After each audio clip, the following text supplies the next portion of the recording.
दोस्तों आप सभी का बहुत बहुत स्वागत करता हूं। ईवीएम को लेकर जब भी चुनाव आयोग से सवाल किया जाता है कि चुनाव बैलेट पेपर से क्यों नहीं कराए जाते हैं, तो आयोग की ओर से एक ही जवाब दिया जाता है, ईवीएम से चुनाव जल्दी होते हैं, काउंटिंग तेजी से होती है और नतीजे जल्द सामने आ जाते हैं। यही तर्क चुनाव आयोग बार बार देता रहा है, लेकिन महाराष्ट्र के नगर निकाय चुनाव ने इस दलील की सच्चाई पर बड़ा सवाल खड़ा कर दिया है। दोस्तों आपको जानकर हैरानी होगी कि महाराष्ट्र नगर निगम चुनाव की काउंसलिंग सुबह करीब 10 बजे शुरू हुई, लेकिन नतीजे रात 12 बजे तक भी पूरी तरह घोषित नहीं हो पाए। सबसे पहले आप ये हेडलाइन देखिए, महाराष्ट्र नगर निगम रिजल्ट 29 में से 23 निगमों में बीजेपी प्लस आगे, 2784 सीटों का रिजल्ट घोषित। मुंबई में बीजेपी ने 110 सीटें जीती, फाइनल रिजल्ट देर रात तक। अब जरा सोचिए दोस्तों, चुनाव ईवीएम से हुआ, काउंटिंग भी ईवीएम से हुई, इसके बावजूद नतीजों में इतनी बड़ी देरी क्यों हुई?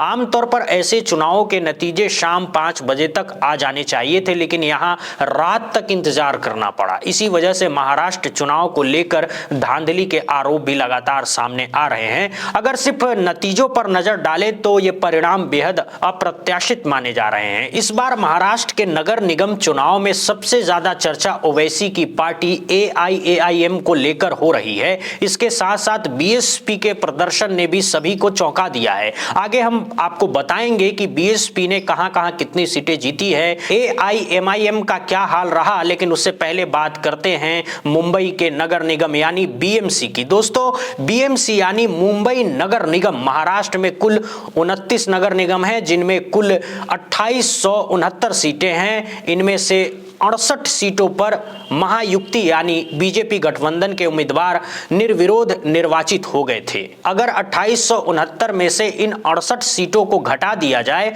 तो बचती है 2801 सीटें। लेकिन हैरानी की बात यह है कि इन 2801 सीटों पर भी देर रात तक पूरे नतीजे घोषित नहीं हो सके। केवल 2784 सीटों के ही नतीजे सामने आए हैं, यानी लगभग 15 सीटों पर चुनाव आयोग देर रात तक नतीजे घोषित नहीं कर पाया है। इसे चुनाव आयोग की एक बड़ी प्रशासनिक विफलता के रूप में देखा जा रहा है। तो दोस्तों सबसे पहले हम बात करते हैं बीएमसी यानी बृहन मुंबई नगर निगम। बीएमसी में कुल 227 वार्ड है, लेकिन हैरानी की बात यह है कि इनमें से सिर्फ 204 सीटों पर ही नतीजे घोषित हो पाए हैं। ध्यान दीजिए दोस्तों, यह आंकड़ा 16 जनवरी रात 12 बजे तक का है। अगर सिर्फ बीएमसी यानी मुंबई नगर निगम की बात करें तो यहां बीजेपी के बारे में कहा जा रहा है कि उसने 85 सीटों पर जीत दर्ज की है।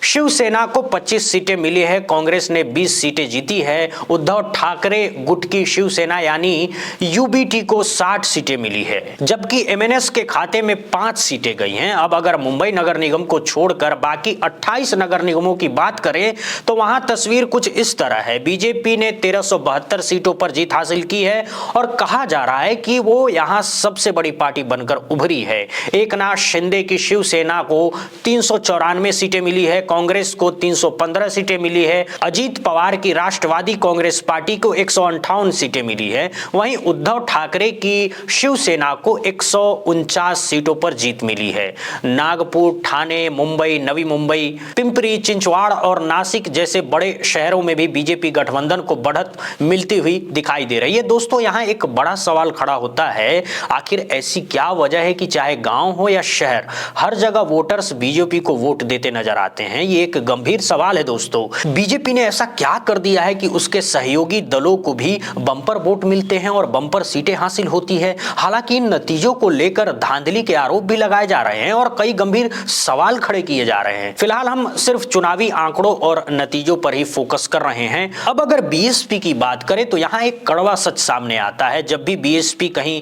चुनाव जीतती है तो उसकी चर्चा लगभग नहीं होती है। मीडिया आमतौर पर बीएसपी की खबरों को दिखाने में दिलचस्पी नहीं लेता। आपने देखा होगा कि बिहार चुनाव के नतीजों में बीएसपी को 0 बताकर आगे बढ़ा दिया गया था।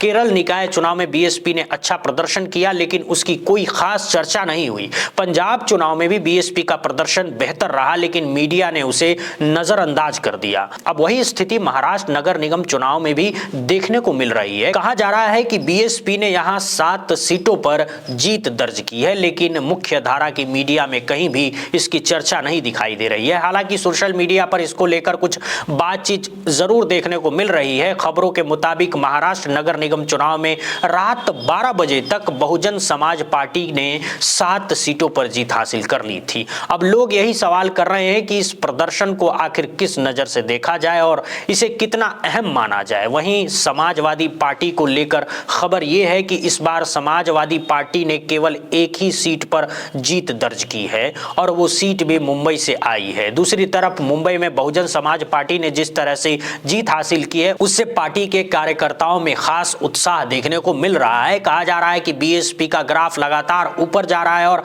इसी प्रदर्शन को 2027 से भी जोड़कर देखा जा रहा है। ये चर्चा तेज है कि जिस तरह से बीएसपी लगातार चुनाव में अपना प्रदर्शन सुधार रही है उससे ये चर्चा तेज होती जा रही है कि 2027 में पार्टी एक नए लुक और नई ताकत के साथ उभर कर सामने आ सकती है। दोस्तों आपको बता दें कि अमरावती से बीएसपी ने अपना खाता खोल दिया है। यहां विजय कीर्ति मनीष ने जीत दर्ज की है। इसके अलावा नंदा पवार, अजय गुडानी और गौरव एकनाथ ने भी जीत हासिल की है। कहा जा रहा है कि वार्ड नंबर 10 से पूरा का पूरा पैनल बीएसपी ने जीत लिया है। इस तरह अमरावती में बीएसपी ने अच्छा प्रदर्शन किया है। आप लोग जानते हैं कि बीएसपी को आमतौर पर यूपी की पार्टी माना जाता है, लेकिन असलियत यह है कि बीएसपी एक राष्ट्रीय पार्टी है। इसी वजह से वो हर चुनाव में अपने उम्मीदवार उतारती है, चाहे वो स्थानीय निकाय चुनाव हो, विधानसभा चुनाव हो या लोकसभा चुनाव हो। बीएसपी हर स्तर पर चुनाव लड़ती है। अब बात करते हैं एआईएमआईएम की। इस बार एआईएमआईएम ने महाराष्ट्र में इतिहास रच दिया है।